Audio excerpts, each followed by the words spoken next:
welcome. Let's take a look at our top story this hour. As the winter is about to wane, a new spring offensive is in the offing.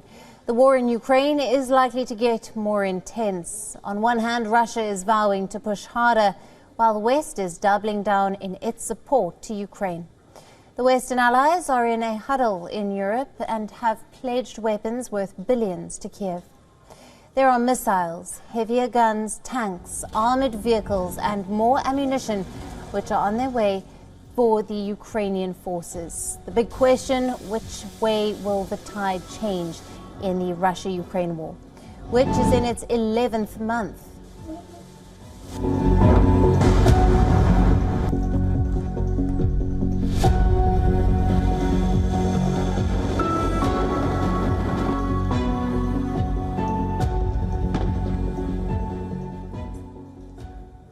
In the latest, Denmark will donate 19 French-made Caesar howitzers to Ukraine, including some still on order, following a slew of pledges of heavy weapons from Kyiv's Western allies.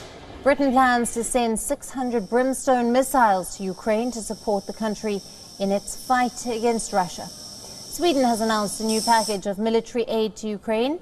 The package, worth $419 million, will include armoured infantry fighting vehicles and the artillery system. While these countries have pledged to supply Ukraine with more weapons, Kyiv's forces have already received more than 230 tanks from Poland and the Czech Republic.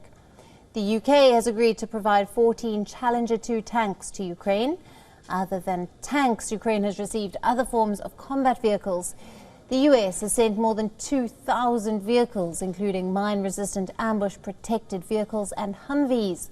The US and Germany are sending Ukraine an array of armoured vehicles, including 50 tank-killing Bradleys. Of course, this list doesn't cover the numerous missiles, drones, guns and ammunition sent to Kyiv.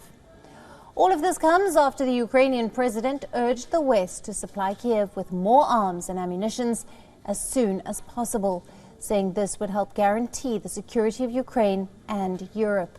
As Kyiv fears that winter will give Russian forces enough time to regroup and launch a major attack. Ukraine is pushing for Leopard battle tanks, which are held by an array of NATO nations. But there is a catch to that.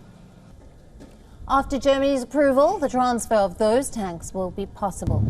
So the new German Defense Minister, Boris Pistorius, has a decision to make.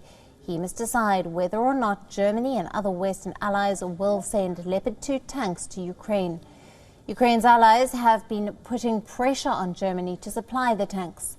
Pistorius even met with the U.S. Defense Secretary Lloyd Austin mere hours after he was sworn in. During the meeting, Pistorius said that it was NATO's responsibility to take action. Putins entsetzlicher Angriffskrieg auf die Ukraine hat der NATO die Chance gegeben, sich als das zu erweisen, was sie ist, nämlich ein tragendes, ein stabiles Bündnis, das sich reaktions- und handlungsfähig gezeigt hat und weiter zeigen wird.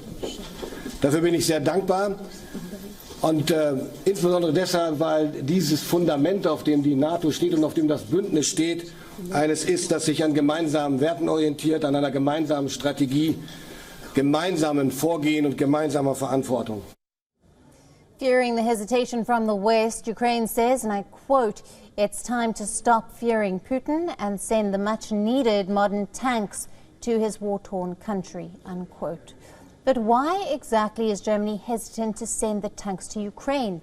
Analysts believe fear of a nuclear war is the reason behind Scholz's hesitancy to provide Ukraine with the tanks.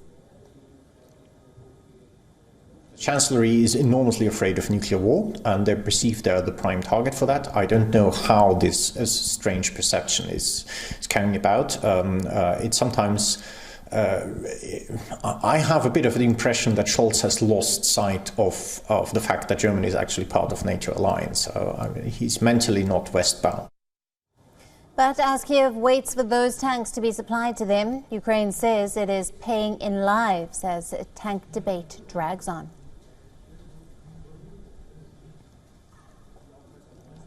WION, now available in your country. Download the app now. Get all the news on the move.